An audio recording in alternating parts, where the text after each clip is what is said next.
Ngayong Lunes, formal nang nagsisimula ang impeachment trial ni Vice President Sara Duterte sa Senado. Isa ito sa pinakamahalagang pampulitikang pangyayari sa kasaysayan ng Pilipinas dahil sa kauna-unahang pagkakataon, isang nakaupong vice-presidente ang haharap sa isang ganap na impeachment trial. Pero paano nga ba tatakbo ang proseso? Ano ang mangyayari sa loob ng impeachment court? Sino ang mga magpapasya? At ano ang mga posibleng mangyari kapag naglabas na ng hatol ang Senado? Ating himayin sa special report na ito.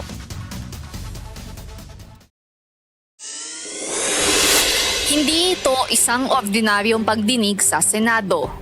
Sa oras na magbukas ang impeachment court, nagbabago ang papel ng mga senador. Hindi sila kumikilos bilang mga mababatas. Sa halip, sila ay nagsisilbing mga hukom na tinatawag na senator judges. Ang kanilang tungkulin bilang mga main character sa trial na ito, makinig sa mga ebidensya, tingin ng mga saksi, pag-aralan ng mga argumento ng magkabilang panig at pagbigay ng hatol batay sa batas at sa mga nakalap na katibayan. Ang impeachment ay nakasaad sa Article 11 ng 1987 Philippine Constitution. Ito ang paraan ng saligang batas upang panagutin ang pinakamatataas na mga opisyal ng pamahalaan kapag nahaharap sila sa paratang na labag sa konstitusyon o nagkasala ng mga mabibigat na paglabag. Kabilang sa mga maaaring dahilan ng impeachment ang culpable violation of the Constitution, betrayal of public trust, graft and corruption, bribery, iba pang high crimes at treason.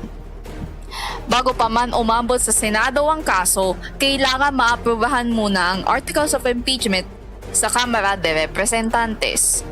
Kapag naipadala ito sa Senado, nagsisilbi naman ang House Prosecution Team bilang mga prosecutor.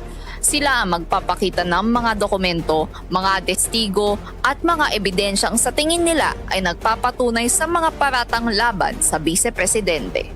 Sa kabilang panig naman ang legal team ni Vice President Duterte. May karapatan silang questionin ang mga testigo ng prosekusyon. Maaari rin silang magharap ng mga sarili nilang testigo, dokumento at iba pang ebidensyang magpapakitang walang sapat na batayan ang mga paratang. Katulad ng isang korte, may opening statements, presentation of evidence, cross-examination, rebuttal at closing arguments. Isa sa mga natatanging bahagi ng impeachment trial ay ang papel ng mga senator judges. Hindi sila aktibong nagtatanong sa mga testigo. Sa halip, kung may tanong ang isang senador, isusulat ito at ipapasa sa presiding officer. Ang presiding officer ang magpapasya kung ang tanong ay papayagang itanong sa mga saksi o hindi. Layunin nito na mapanatili ang kaayusan at pagiging pantay ng paglilitis. Ang impeachment court ay pinamumunuan ng Senate President bilang presiding officer. Ngunit ang kapangyarihan sa paghatol ay nasa lahat ng 24 na senador. Bago makapagbigay ng hatol, kailangan tapusin muna ang pagsisiyasat ng magkabilang panig. Pagkatapos nito ay magkakaroon ng deliberasyon at pagboto. Ayon sa mga panuntunan ng impeachment court, kailangan ng hindi bababa sa 2/3 boto ng lahat ng mga senador para magkaroon ng conviction. Sa 24 na miyembro ng Senado, nangangahulugan ito ng hindi bababa sa 16 na boto. Kung 15 o mas bababa ang boboto para sa conviction, hindi magtatagumpay ang impeachment at mapapawalang sala ang respondent. Hindi ito ang unang impeachment trial sa Pilipinas.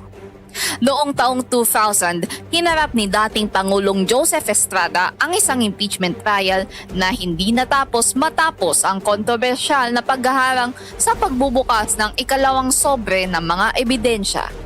Ang pangyayaring iyon ang naging isa sa mga nagbigay daan sa EDSA 2 at sa pagtatapos ng kanyang panunungkulan. Noong 2012 naman, sinalang sa impeachment si dating Chief Justice Renato Corona. Pagkatapos ng halos 5 buwang paglilitis, Hinatulan siyang guilty ng 23 senador sa paratang na hindi pagdedeklara ng ilang ari-arian sa kanyang Statement of Assets, Liabilities and Net Worth o SALN. Ito pa rin ang kaisa-isang impeachment trial sa Pilipinas na nagtapos sa conviction.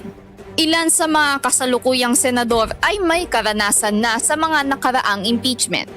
Si Senador Ping Lacson ang nagsilbing senator judge sa parehong Estrada at Corona trials. Si Jinggoy Estrada at Lito Soto naman ay naging bahagi ng impeachment court noong Estrada trial.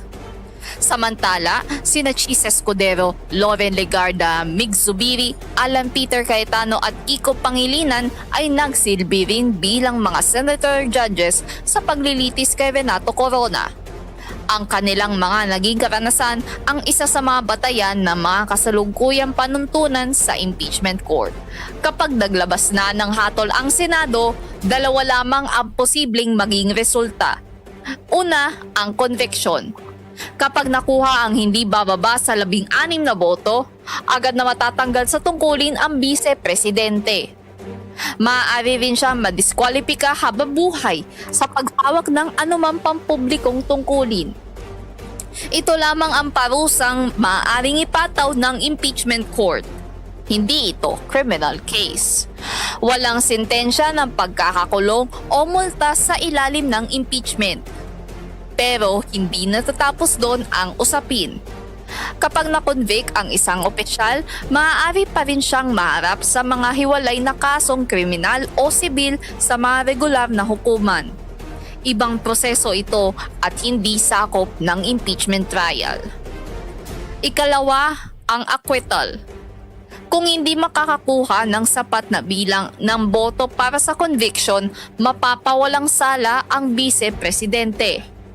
Mananatili siya sa kanyang tungkulin at ipagpapatuloy ang kanyang termino, maliban na lamang kung magkaroon ng ibang konstitusyonal na dahilan ng pag-alis sa pwesto.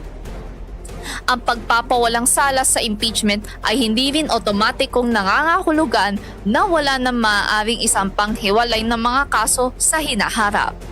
Sa mga susunod na linggo at buwan, inaasahang susundan ng buong bansa ang bawat pagdinig, bawat testigo at bawat ebidensyang ihaharap sa impeachment court.